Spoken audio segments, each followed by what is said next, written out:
Title terror ಇರ್ಬೋದು, but ತುಂಬ commercial cinema ಅಂತಲೇ ಹೇಳ್ಬೋದು.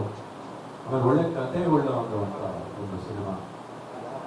ಅದರಲ್ಲಿ ಪ್ರತಿಯೊಬ್ಬರು ಕೇಳ್ಕೊಳ್ಳೋ ಹಾಗೆ ಆ್ಯಕ್ಷನ್ ಇದೆ, ಸೆಂಟಿಮೆಂಟ್ ಇದೆ, ಗ್ಲಾಮರ್ ಇದೆ, ಐಟಮ್ ಸಾಂಗ್ ಇದೆ, ಫೈಟ್ಸ್ ಇದೆ.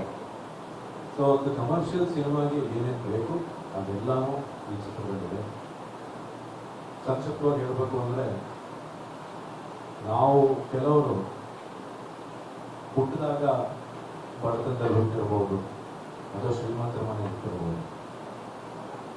ಸೊ ಬಡತನದಲ್ಲಿ ಹುಟ್ಟಿದ್ರೆ ನಾವು ಬಡವರಾಗೆ ಸಾಯಬೇಕು ಅನ್ನೋದು ಯಾವುದೂ ರೂಲ್ ಇಲ್ಲ.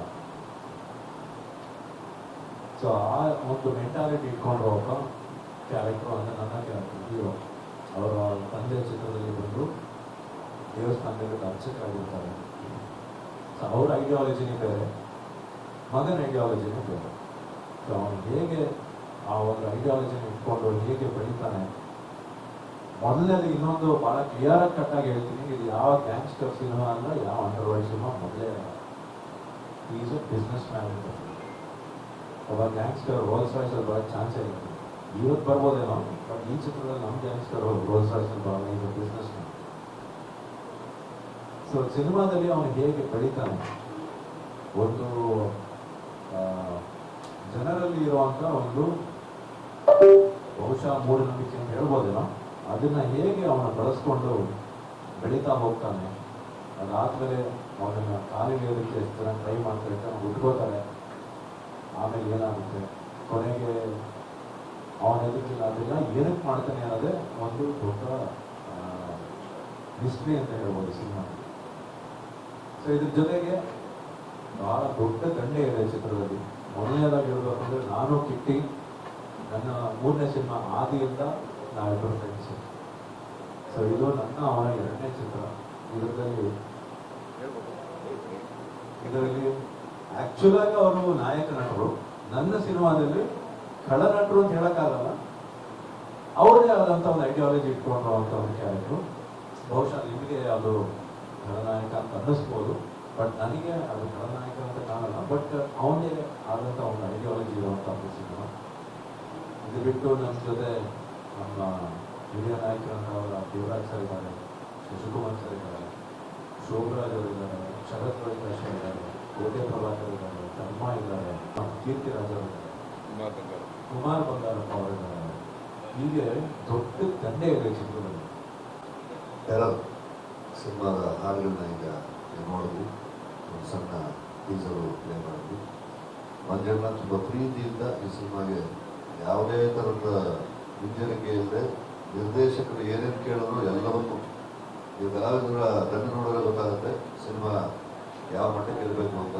ಪ್ರತಿಯೊಂದು ಪಾತ್ರಕ್ಕೂ ಅದಕ್ಕೆ ಆದಂಥ ಪ್ರಾಮುಖ್ಯತೆ ಇದೆ. ಆದಿ ಹೇಳಿದಾಗೆ ಆದಿ ಕ್ಯಾರೆಕ್ಟ್ರು ತುಂಬ ಒಂದು ಚಾಣಾಕ್ಷ ಪ್ಲೇ ಮಾಡೋವಂಥ ಕ್ಯಾರೆಕ್ಟ್ರು. ಬರೋ ಅಬ್ಸ್ಟಕಲ್ಸ್ನೆಲ್ಲ ಎಷ್ಟು ಚೆನ್ನಾಗಿ ಹ್ಯಾಂಡಲ್ ಮಾಡಿಕೊಂಡು ಅವನೇನು ಸಾಧಿಸ್ಬೇಕು ಅಂದ್ಕೊಂಡಿದ್ದಾನೆ ಅದನ್ನು ತುಂಬ ಕರಾರುವಾಗಿ ಅದನ್ನು ಸಾಧಿಸುವಂಥ ಒಂದು ಪಾತ್ರ. ಮ್ಯೂಸಿಕ್ ಹರ್ಷ, ನಮ್ಮ ಕ್ಯಾಮ್ರಾಮನ್ ನವೀನ್, ಡೈರೆಕ್ಟರ್ ರಂಜನ್ ಅಂತ. ಮೊದಲನೇ ಸಿನಿಮಾ ಆದರೆ ತೆಗೆದಿರೋ ಎಲ್ಲ ಪ್ರತಿಯೊಂದು ಶಾಟ್ಗಳನ್ನು ಈಗ ನೀವು ನೋಡಿದ್ರೆ ಹಾಡುಗಳಲ್ಲಿ. ಸಿನಿಮಾ 2 ಗಂಟೆ 20 ನಿಮಿಷ ಲೆಂತ್. ನಾವೆಲ್ಲ ನೋಡಿ ತುಂಬ ಖುಷಿ ಪಟ್ಟಿದ್ದೀವಿ. ಮೈಸೂರಲ್ಲಿ ಹೋಗಿ ಮೊದಲನೇ ಪ್ರೆಸ್ ಮೀಟ್ ಅಂತ ಮಾಡ್ತಾ ಇರೋದು ನಾವಿಲ್ಲಿ ಮೈಸೂರಿನಲ್ಲಿ.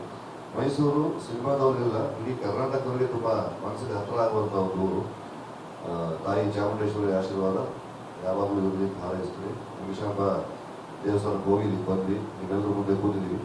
ನಿಮ್ಮೆಲ್ಲರ ಹರಕೆ ಹಾರೈಕೆ ಮತ್ತು ನಿಮ್ಮ ಪ್ರಚಾರದಲ್ಲಿ ಸಿನಿಮಾನ ಪ್ರತಿಯೊಂದು ಮನೆಗೂ ತಲುಪಿಸುವಂಥ ಕೆಲಸ ನೀವು ಮಾಡ್ತೀರ ಅಂತ ಅಂದ್ಕೊಂಡಿದ್ದೀವಿ. ಇದೇ ಏಪ್ರಿಲ್ 10ನೇ ತಾರೀಕು ಸಿನಿಮಾ ಬಿಡುಗಡೆ ಆಗ್ತದೆ. ಬಿಡುಗಡೆ ನಂತರ ಬಂದು ಮತ್ತೊಂದು ಸಕ್ಸಸ್ ಮೀಟ್ನ ಇಲ್ಲೇ ಮಾಡೋಣ. Thank you. ಈ ಸಿನಿಮಾ ಆದಿತ್ಯ ಬಂದಿದ್ದು ಸ್ಟಾರ್ಟ್ ಮಾಡೋಣ ಅಂತ ಹೇಳಿದ್ಮೇಲೆ ಕತೆ ಕೇಳಿ ತುಂಬ ಖುಷಿ ಆಯಿತು. ತುಂಬ ವರ್ಷದ ಗ್ಯಾಪು, ಒಂದು ಮಾಡಿ ಒಂದು 30 years ಆಯಿತು. ಅದಾದಮೇಲೆ ಸೆಂಟ್ರಲ್ ಒಂದು ಸಿನಿಮಾ ಮಾಡಿದೆ, ಅದಾದಮೇಲೆ ಇದೆ ನನಗೆ ತುಂಬ ಚೆನ್ನಾಗಿ ಬಂದಿದೆ. ನಿಮ್ಮ ಪ್ರೋತ್ಸಾಹ, ನಿಮ್ಮ ಆಶೀರ್ವಾದ ಇರಲಿ ಈ ಸಿನಿಮಾ. ಏನಾದರೂ ಪ್ರಶ್ನೆಗಳಿದ್ರೆ ಕೇಳ್ಬೋದು. ನನಗೆ ಮತ್ತು ನನ್ನ ತಮ್ಮಗೆ ಎಲ್ಲ ನಾವು ಎಲ್ಲ ಒಂದು ತಟ್ಟೆನಲ್ಲಿ ತಿಂದು ಬೆಳೆದಿರೋದು, ಅಂದರೂ ತಪ್ಪಾಗಲ್ಲ. ಅದಿವ್ರಿಗೆ ಆ ದೇವ್ರ ಬ್ಲಡ್ಡಲ್ಲೇ ಇದೆ ಆ್ಯಕ್ಟಿಂಗು ಯಾರೇನು ಹೇಳ್ಕೊಡ್ಬೇಕಿಲ್ಲ. ದೇವರು ಚಾಮುಂಡೇಶ್ವರಿ ಸನ್ನಿಧಿಯಲ್ಲಿ ಬಂದು ಅವರು ಲಾಂಚ್ ಮಾಡಿದ್ದಾರೆ. ಶುಭವಾಗಲಿ ಚಿತ್ರತಂಡಕ್ಕೆ. ದೀಪವಾಗಿ ಆರ್ಥಿಕತೆ ನಿಲ್ಬೇಕಾಗಿರೋದು ಕಲಿಸ್ಲಿ ಅಂತ ಹೇಳಿ ಈ ಸಂದರ್ಭದಲ್ಲಿ ತಿಳಿಸಿರ್ತಾರೆ. ಮತ್ತೊಬ್ಬರ ಬಗ್ಗೆ ಹೇಳಬೇಕು. ಅವರ ಸಾಂಗ್ಸ್, ಅಷ್ಟು ಸಾಂಗ್ಸ್ನ ಸಾಹಿತ್ಯ ಬರೆದಿರೋದು ಡಾಕ್ಟರ್ ವಿ ನಾಗೇಂದ್ರ ಪ್ರಸಾದ್ ಅವರು.